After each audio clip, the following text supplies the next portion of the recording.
हर गहने में छुपी होती है एक कहानी और हर कहानी को बनाता है खास। श्री राजेश्वरी ज्वेलरी। शादी हो, त्योहार हो, सालगिरह या कोई खास दिन, हमारा विश्वास श्री राजेश्वरी ज्वेलरी।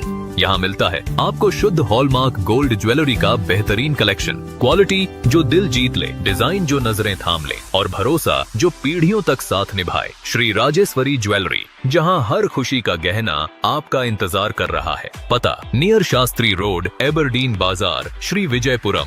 कॉल 031922333822।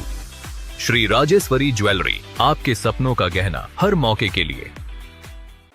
नमस्कार सभी को, मैं Anita Devi, state general secretary महिला मोर्चा भारतीय जनता पार्टी अंडमान एंड निकोबार की तरफ से आप और महिला मोर्चा श्री चैताली जी के साथ में आप सभी मीडिया प्रतिनिधियों को यहाँ आभार व्यक्त करती हूँ, जो आपने अपना कीमती समय देकर आज हमारे बीच सम्मिलित हुए। आज हम नारी शक्ति अधिनियम के बारे में कुछ चर्चा करने के लिए आप सभी को यहाँ बुलाए हैं।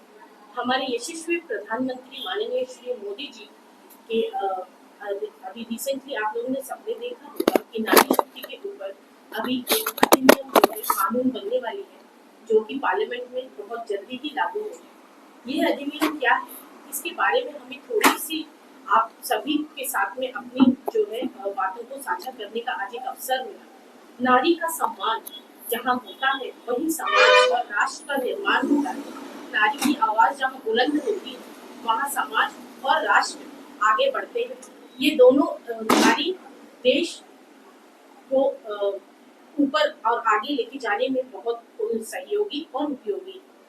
हमारे यशस्वी प्रधानमंत्री नारी सशक्तिकरण की बात को सिर्फ किताबों तक, पेपर तक सीमित नहीं रखे, बल्कि नारी को आज की नारी को एक प्लेटफॉर्म दिया है, जहाँ पे वुमेन रिजर्वेशन बिल जो है वो पास होगा। जब ये वुमेन रिजर्वेशन बिल क्यों पास होगा? क्योंकि हमारे यशस्वी प्रधानमंत्री का ये संकल्प है कि हमारा देश में नारी को भी सत्ता में आने का एक अवसर मिले, वो भी कंधे से कंधे मिलाकर देश और राष्ट्र को आगे बढ़ाने के लिए अपना योगदान दे। उसी पे मैं आपको एक बात और कहना चाहती हूँ। नारी सशक्तिकरण हमारे श्री अनिल कुमार तिवारी जी, जो हमारे अध्यक्ष है भारतीय जनता पार्टी अंडमान एंड निकोबार के, इनका भी दृढ़ संकल्प है नारी सशक्तिकरण। वो हमेशा से ही नारी सशक्तिकरण को समर्थन देते आए हैं और वे हमेशा हम सभी को प्रेरित करते हैं कि संगठन के साथ साथ नारी को समाज में भी अपनी भूमिका निभानी चाहिए। और इसी सोच और उनकी इसी सोच से हम बहुत सारी महिलाएं जो है पार्टी में आज सम्मिलित भी हो रही हैं, पार्टी का नेतृत्व भी कर रही हैं।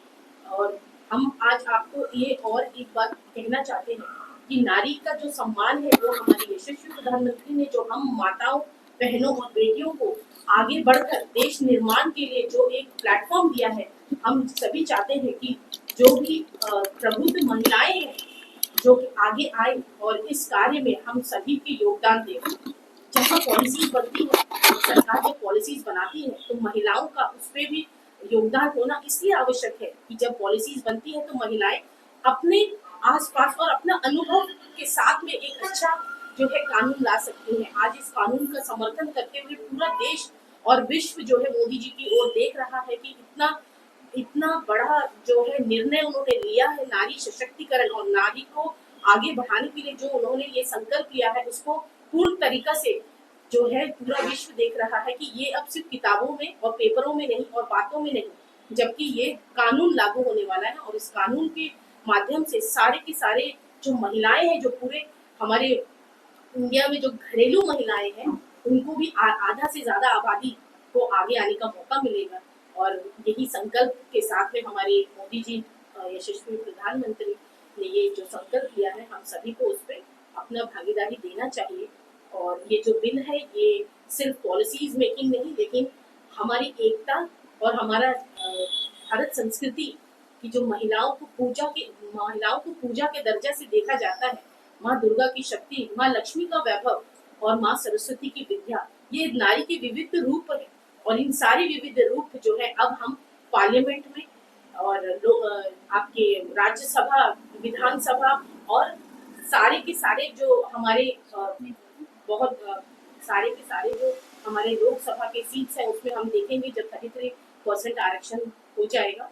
और हम सभी को इसका समर्थन करते हुए हमने बहुत सारी योजनाएं जो है, बहुत सारे प्रोग्राम्स को अभी रखा है बैक टू बैक। और आप सभी को आमंत्रण करते हैं कि आप भी इसमें आप भी आए, अपनी आसपास की महिलाओं, माताओं, बहनों को भी कहें कि बढ़ चढ़कर आप आए और इसमें अपना योगदान दें। धन्यवाद। अब हम चैताली जी से अनुरोध करते हैं कि वो आगे जो है इसको कंटिन्यू करें। सभी को नमस्कार। जैसा कि आप सभी जानते हैं कि जब से भारत देश के प्रधानमंत्री श्री नरेंद्र मोदी जी जब से उन्होंने देश का नेतृत्व कर रहे हैं और प्रधानमंत्री जी का भार संभाला है, तभी से देश में नारी सशक्तिकरण के लिए उन्होंने बहुत सारे काम किए हैं। हर एक क्षेत्र में महिलाओं को आगे बढ़ाने के लिए, महिलाओं को सशक्त करने के लिए, वो चाहे आर्थिक रूप से उन्हें आगे बढ़ाने के लिए हो, ये सारे काम जो है माननीय प्रधानमंत्री श्री नरेंद्र मोदी जी ने अपने जो कार्यकाल में किया है। जैसे कि मैं आपको बताना चाहूँगी 2023 सितंबर को नारी शक्ति वंदन अधिनियम का जो बिल है ये संसद में पारित किया था। और तभी से जो है हमारे महिलाओं का जो आने वाले दिन में जो सशक्तिकरण, आप सभी ने देखा होगा कि हर एक क्षेत्र में महिलाएं प्रधानमंत्री की कई सारी योजनाओं को लेकर जिस तरह से आगे बढ़ रही हैं और जिस तरह से काम कर रहे हैं।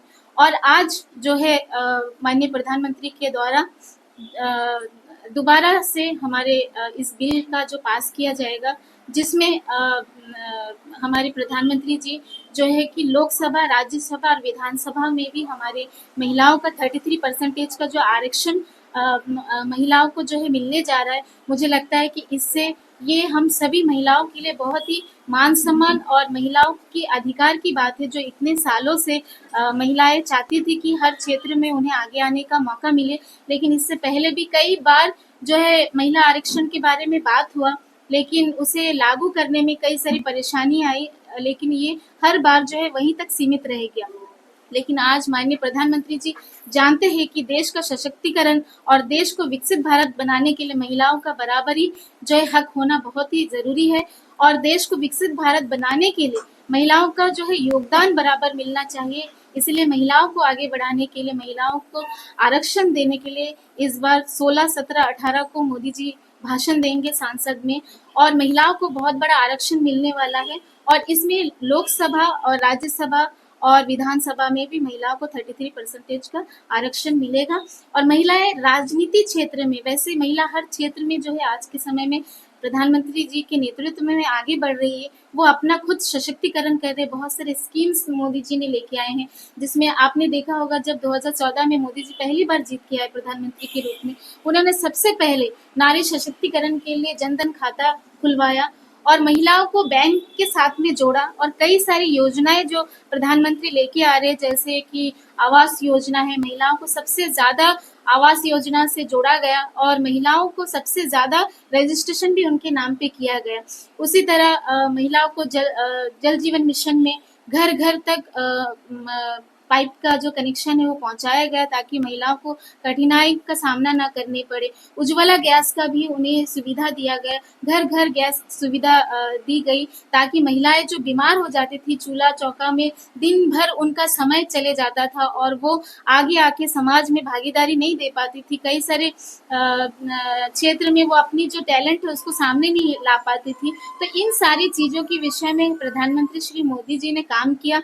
वो चाहे बेटी बचाओ बेटी पढ़ाओ पढ़ाने का जो अभियान चलाया मोदी जी ने, और इस तरह के आप बहुत सारे देखेंगे। सुकन्या समृद्धि योजना जो है मोदी जी ने बच्चियों के लिए लेके आया।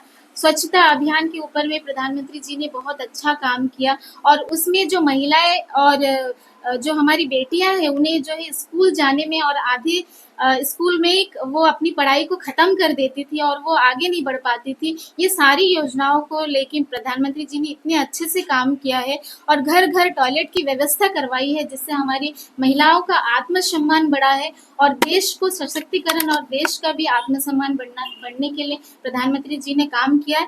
और आज राजनीतिक क्षेत्र में भी, पंचायत में भी आप देखेंगे कि पहले से ज्यादा पंचायती स्तर में महिलाएं आज सबसे ज्यादा भागीदारी दे रही है।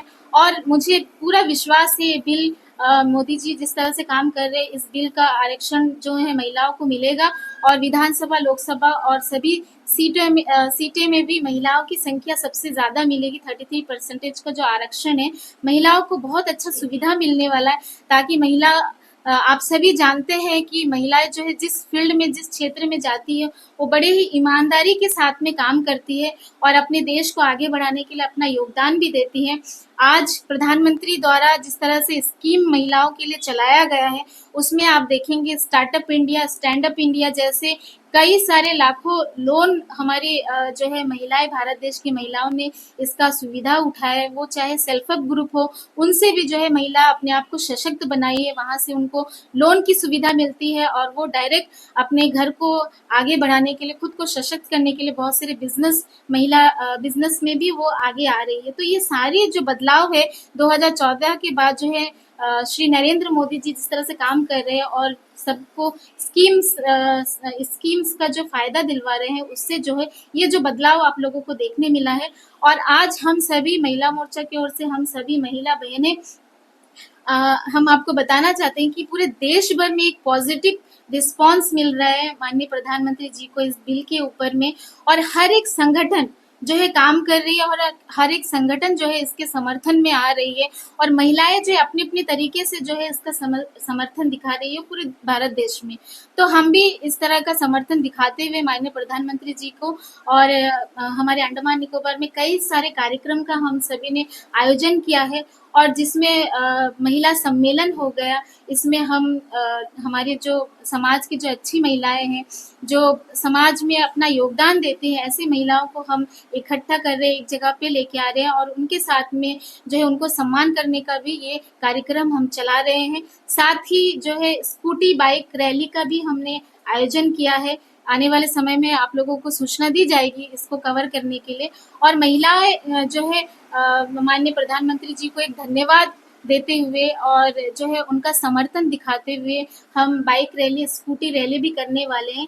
सिग्नेचर कैंपेन भी हम अलग अलग जगह पे चलवा रहे हैं, और साथ ही जो है जितने भी महिलाएं हैं, मैं चाहूंगी कि हर एक संस्था, जितने भी हमारे क्षेत्र में अच्छी महिलाएं हैं जो समाज के लिए काम करती है, मैं चाहूंगी कि वो सभी का समर्थन माननीय प्रधानमंत्री जी को मिले, क्योंकि ये आप देखोगे कि कई वर्षों से जो है महिला आरक्षण के विषय में हमेशा महिलाएं आवाज उठाती रही है, लेकिन कभी भी इस तरह का नहीं हुआ कि महिलाओं को आरक्षण मिल सके।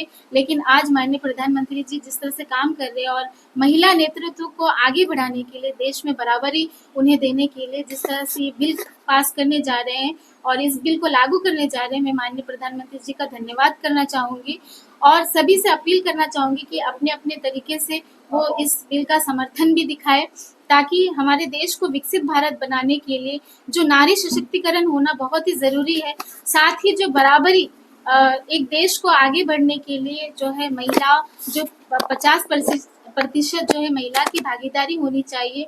और आज मुझे लगता है कि इस बिल का आरक्षण को देखते हुए जो है हमारी भारत देश की सभी महिलाएं जो है बहुत खुश है और उन्हें अपने मान सम्मान उन्हें मिल रहा है और वो अपना पूरा समर्थन दिखा रही है। और हमारी तरफ से भी हमारी महिला बहनें, हम बहुत सारे कार्यक्रम का आयोजन कर रहे हैं और आने वाले समय में आप लोगों को बताया जाएगा, बुलाया भी जाएगा कि किस तरह से हम बहुत सारे अभियान चला रहे हैं, जिससे हमारे माननीय प्रधानमंत्री जी को भी समर्थन सारे महिलाओं की ओर से मिले। और हमारा पूरा समर्थन माननीय प्रधानमंत्री जी को है और हमारी सभी क्षेत्र की महिलाएं, उनसे भी मैं अनुरोध करूंगी कि वो भी सिग्नेचर कैंपेन हो, जिस तरह से वो मोदी जी को समर्थन दे सके इस चीज के ऊपर में, वो भी अपना समर्थन दे। ये सिर्फ और जो हमने कार्यक्रम के बारे में आपको बताया, ये हम किसी भी जैसे कि स्कूटी रैली, बाइक रैली के बारे में बताया, इसमें हमारा जो है पॉलिटिकल किसी भी बैनर को यूज नहीं किया जाएगा। इसमें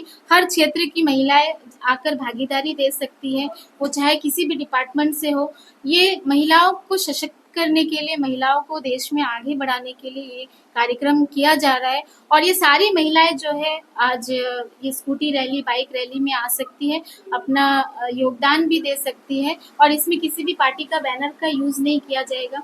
और ये कार्यक्रम सिर्फ यहाँ पे नहीं बाकी सारे डिस्ट्रिक्ट में किया जा रहा है। डिगलीपुर डिस्ट्रिक्ट में, मायाबंदर, रंगत डिस्ट्रिक्ट में भी किया जा रहा है और डिगलीपुर में पद यात्रा का भी आयोजन हुआ है। वहाँ पे भी इस तरह का भारी से ज़्यादा संख्या में महिलाएं जो है भागीदारी ले रही है।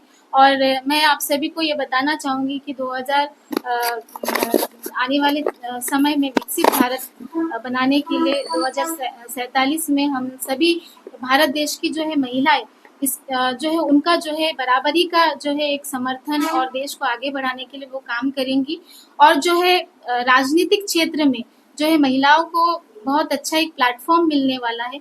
इससे महिलाएं जो है स्वास्थ्य के ऊपर में, शिक्षा के ऊपर में और बाकी सारे क्षेत्र में जो है अपना बहुत ही बेस्ट देंगी, क्योंकि आप सभी जानते हैं कि महिला हर क्षेत्र में अच्छा काम करती है, ईमानदारी से काम करती है। और महिला जब बराबरी से आके काम करेंगी तो देश और भी जल्दी से विकसित होने में सहयोग मिलेगा।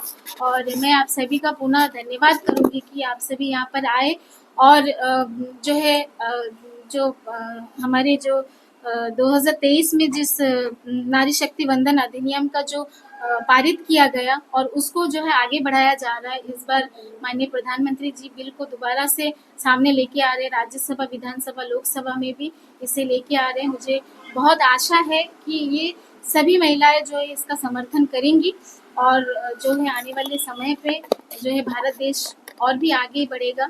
और इतना कहते हुए मैं आप सभी का पुनः धन्यवाद करना चाहूँगी कि आप आज आए और इस मैसेज को पूरे समाज में पहुँचाने के लिए आप सभी ने एक योगदान दिया है, क्योंकि ये ऐतिहासिक क्षण है जिसमें आप सभी की भागीदारी जो है आने वाले दिन में बोला जाएगा कि आपके तरफ से भी हम सभी को बहुत अच्छा सहयोग मिला, ताकि ये समाचार, ये न्यूज़ जो है हर एक क्षेत्र में जो है महिलाओं तक पहुँचे। जो जैसे कि कहा जाता है कि माननीय प्रधानमंत्री जी हमेशा कहते हैं कि अंत्योदय तक, हर स्कीम, हर चीज का लाभ जो है अंत्योदय तक, अंतिम क्षेत्र में जो व्यक्ति खड़ा है उन तक पहुंचे, ताकि देश जो है जल्दी से विकसित हो और गरीब से गरीब लोगों का कल्याण हो।